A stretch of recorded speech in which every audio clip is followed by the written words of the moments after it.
Hello, class. So today we're going to be talking about activism and what it means to politicize a space or place.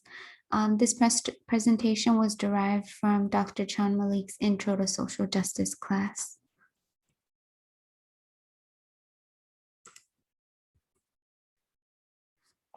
What is place-based activism? We've talked a little bit about epistemology, which is the study of how you know what you know and how you know it. The process of interpolation is something we're going to be discussing today and this week. And in other words, interpolation in relation to how you are hailed into existence by structures of power, how you're influenced and impacted by different structures of power, and what produces the context of your epistemology, of your knowledge production. How does where you are shape what you know and how you are seen? How does place inform the shape of power and the way in which we might challenge and disrupt it? When we talk about geographies of justice, I want us to think about Grace Lee Boggs' work, where on page 106, she states, instead of trying to resurrect or reform a system whose endless pursuit of economic growth has created a nation of material abundance and spiritual poverty, and instead of hoping for a new FDR to save capitalism with New Deal-like programs, we need to build a new kind of economy from the ground up. From the ground up, what are these building blocks of justice that Grace Lee Boggs has touched on in her work and over her decades-long worth of committed to social justice activism? But what about the body, the mind, the spirit, community, and culture? How do these different parts of society influence and build the blocks of justice? I want you to check out some of these resources available on here, but I also wanted to walk us through some of the content that you're going to be discussing for this week in your response polls. So the first one is I want you to think about for your reading response for this week, there's a few readings that you're going to be engaging with. You're going to talk about Kimberly Crenshaw's video. You're going to watch a poem that is incredible in building off of the work of Say Her Name at the African American Policy Forum. And then you're gonna talk and engage in your response polls for this week on the Free Asia campaign as well as Free Oliver. We're going to talk about Asia Serrano, who is a Panamanian immigrant survivor who spent 15 years imprisoned for actions she took under the coercion from her abuser. Days after her release, she was facing deportation and separation from her children. It is with heartbreaking news that I share that she was recently deported last week. And if you'd like to in any way support her campaign or share it with your networks or sign the petition, you can definitely do so here, as well as learn more information about her recent relief fund that community organizers are working on to support her while she is adjusting to Panama, a country that she hasn't been for over 20 years.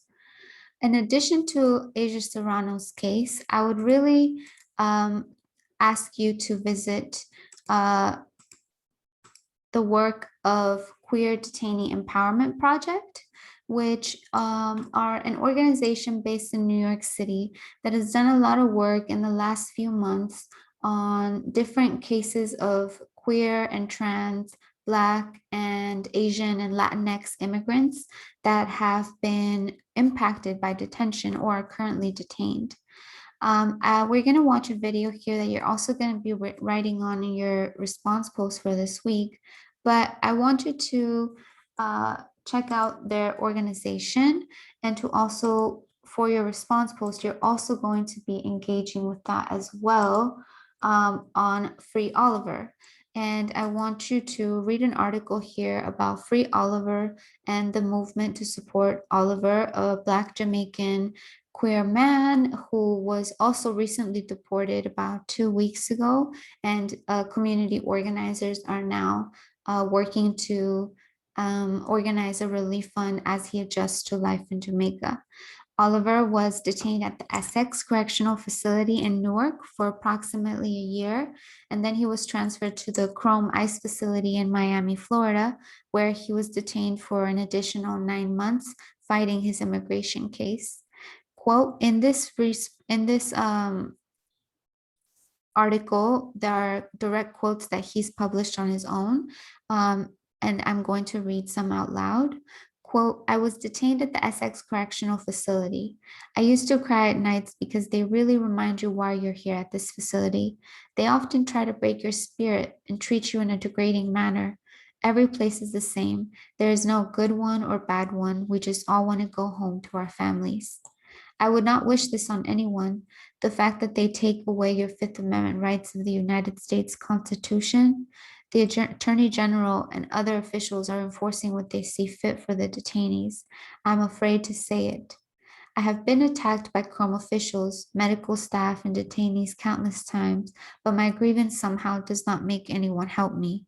But I am still fighting my case, and that is the next part to the story.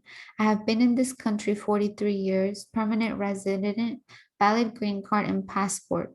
DHS ICE has never really looked at my case or even given me the opportunity to reopen my case. My lawyers have filed so many applications on my behalf, and even knowing that I am at risk if I was to be deported, the Offenses Against the Person Act of Unnatural Crime, Section 76, 77, 78, 79, are not in my favor, but instead to prosecute me for being myself.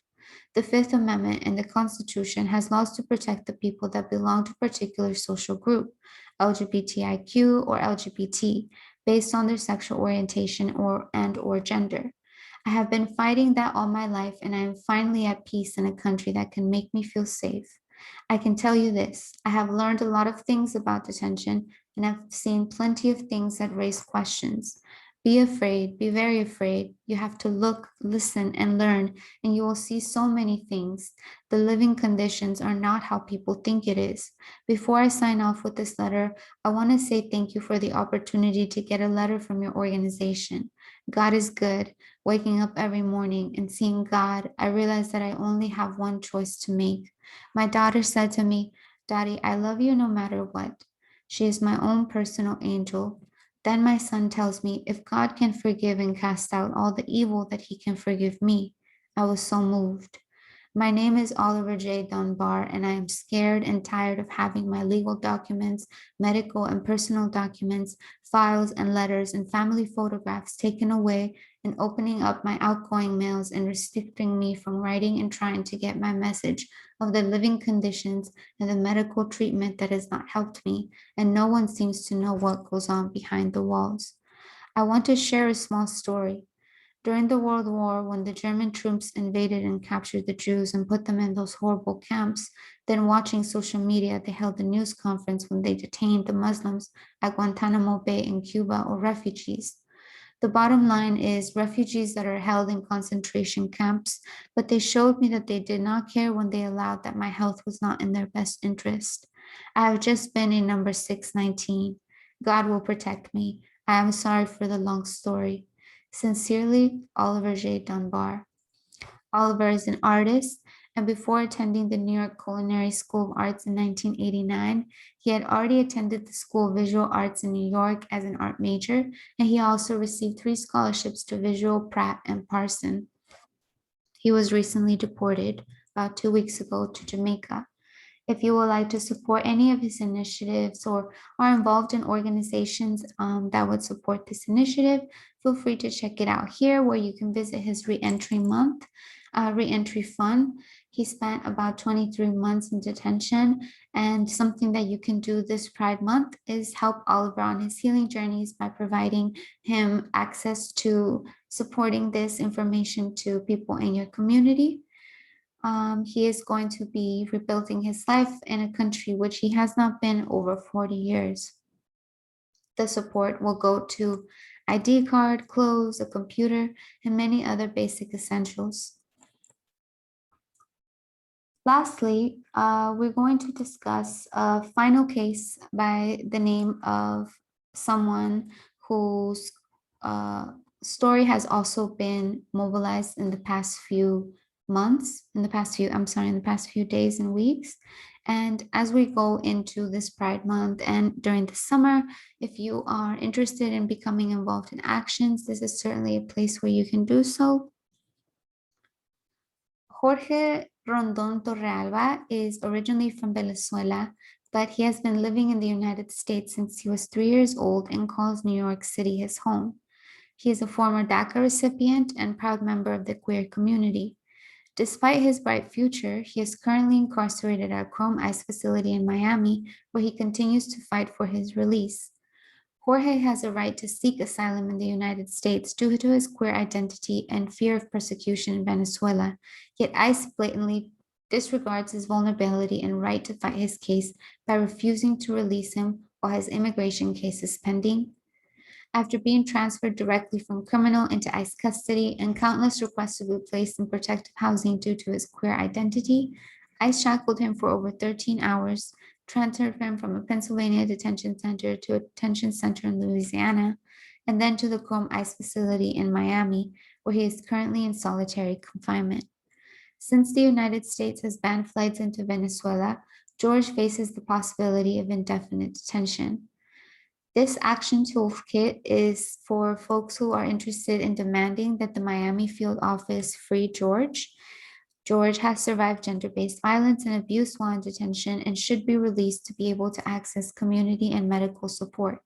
He is in an extremely vulnerable situation given the realities that criminalized queer, trans, and gender nonconforming migrants face while detained. George belongs at home with his community and loved ones, not in Venezuela, where he hasn't been since he was 3 years old, and certainly not in a cage where his life is continuously at risk every minute. ICE is set on continuing the violence and torture that George is facing inside, despite the urgency of him being released for his safety and survival.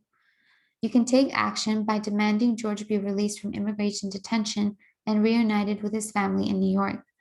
Some of the hashtags that have been trending in relation to this movement are No Pride in Detention, Free George, Free Them All, and End Trans Detention.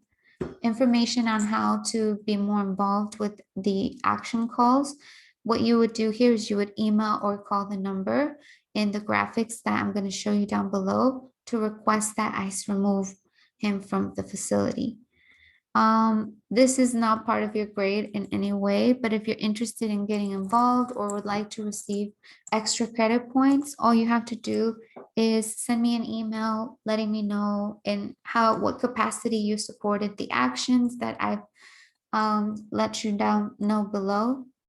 And please share with me any thoughts that you might have in your response post. I encourage you to share any additional ideas, thoughts that you're having as you're learning about each of these stories.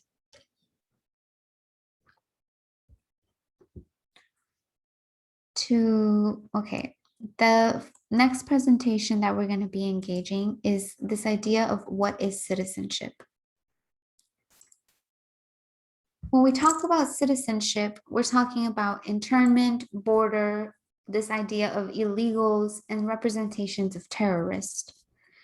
An important timeline that I'm going to be outlining here for you reflects the beginning of the 1790 Naturalization Act, where citizenship was specifically restricted to quote unquote free white persons of good moral character.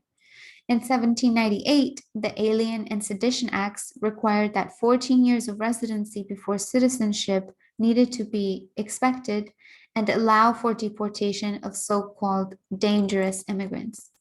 In 1868, African American gains citizenship with the 14th Amendment. 1875, Page Law bans entry of Chinese, Japanese, and quote unquote Mongolian sex workers, felons, and contract laborers. In 1882, the Chinese Exclusion Law suspended immigration of Chinese people for 10 years, extended for 10 more years in 1902. In 1904, it was made indefinite. In 1892, Ellis Island opens as an immigration screening station. And in 1910, the opening of Angel Island immigration statement followed shortly after. In 1917, the Asiatic Barred Zone Act, also were known as the act that specifically targeted Filipinos as U.S. nationals and allowed to immigrate. In 1921, the Quota Act of 1921 limited immigrants to 3% of each nationality present in the U.S., and at that time, Asian communities were still barred. In 1922, Ozawa versus United States, Japanese made ineligible for citizenship, where specifically blood was questioned and not color. In 1923, Fine versus United States was an act of social recognition and not necessarily tied to blood. In 1924, the National Origins Act quotas changed to 2% of each nationality present. Native Americans made citizens, 1965, the Hart-Celler Immigration Act, and in 1980, the Refugee Act. Following shortly and most recently, the 2001 Patriot Act, which brought in scope of so-called aliens ineligible for admission or deportable due to terrorist activities. So for this course, I want you to think about, what do we mean when we're engaging with these processes of criminalization? What happens when someone is criminalized, and what happens, who has that power to do that?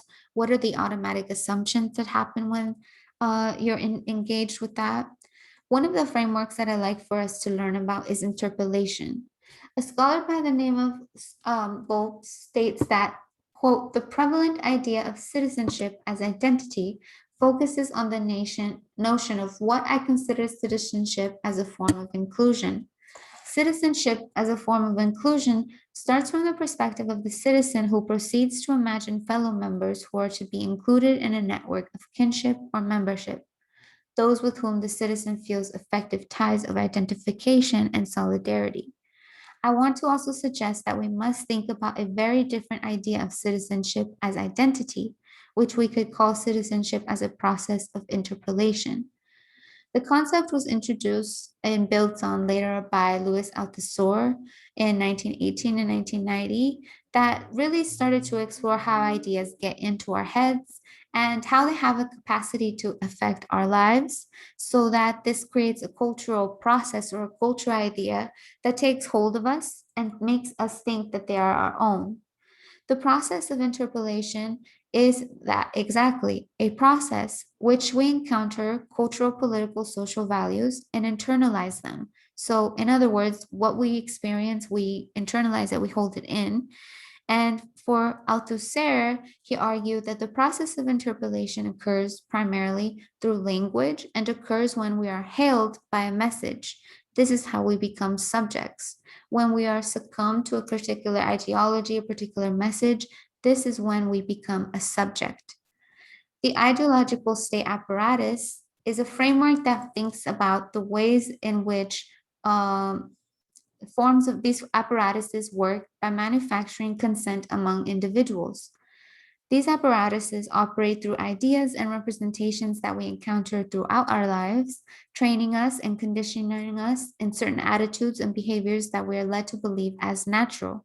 And we've talked some about how gender, sex, sexuality, race become incredibly naturalized, almost to the point where we think it's always been this way, we can't change it. These apparatuses include large social institutions that train us in the thinking in a certain way and bring us into ideology. For example, this system you're in now: schools, families, churches, toys, art, self-expression, Instagram, social media, movies, books, advertising, music, television, fashion, games, technology, and etc.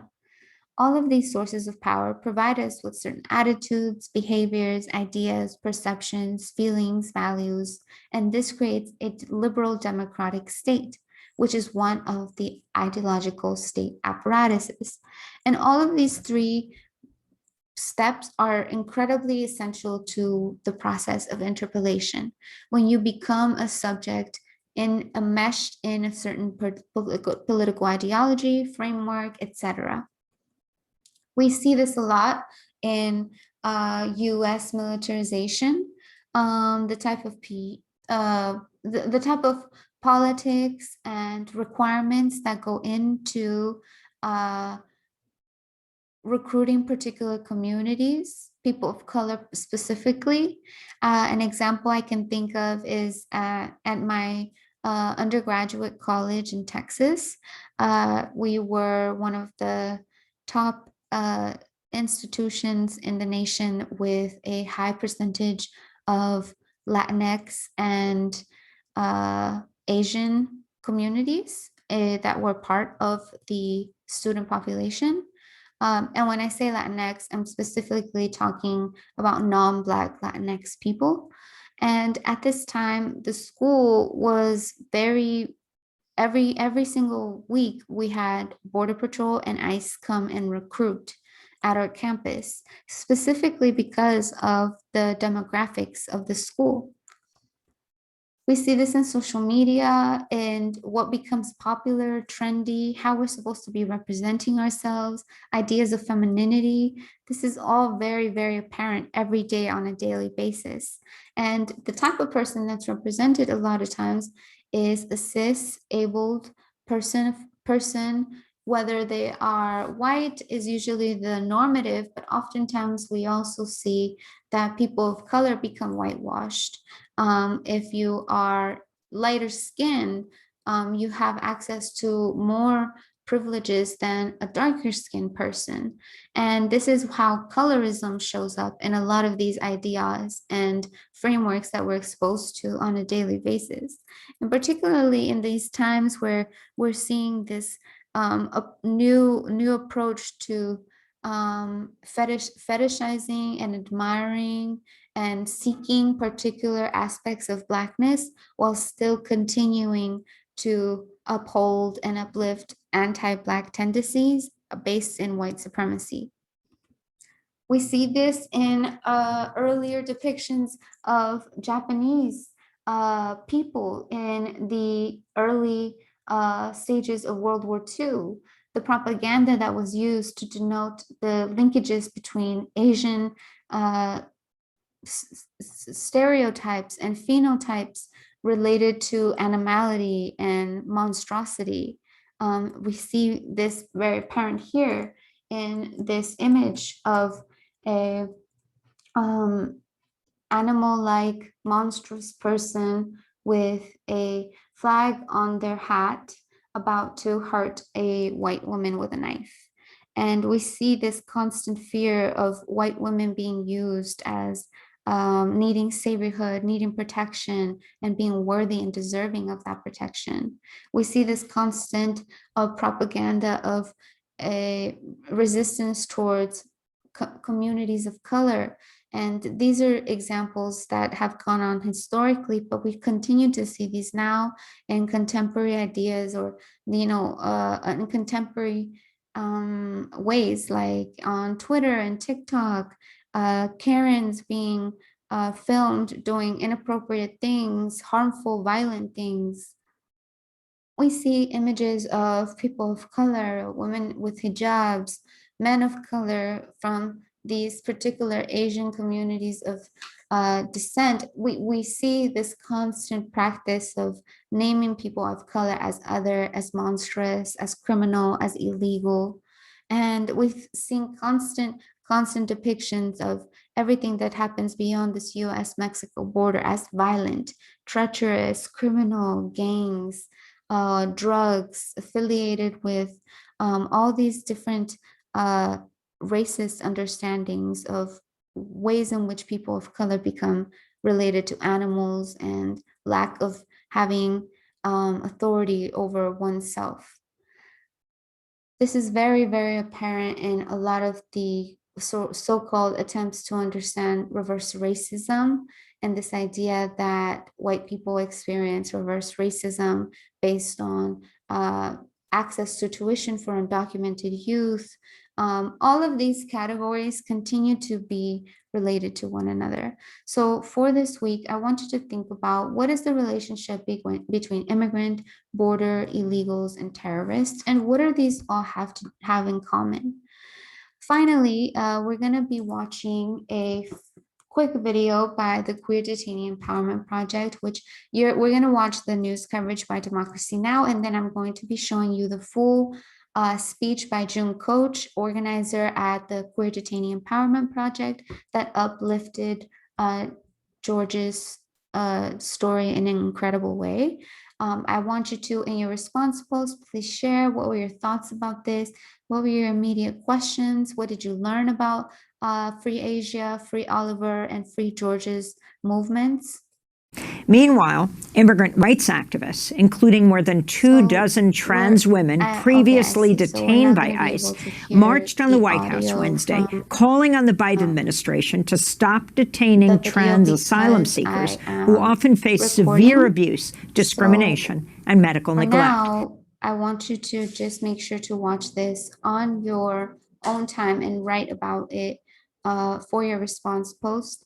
As always, if you have any questions, please feel free to reach out to me. I look forward to reading all of your responses as I do every single week. And thank you so much, each and every one of you, for all your hard work.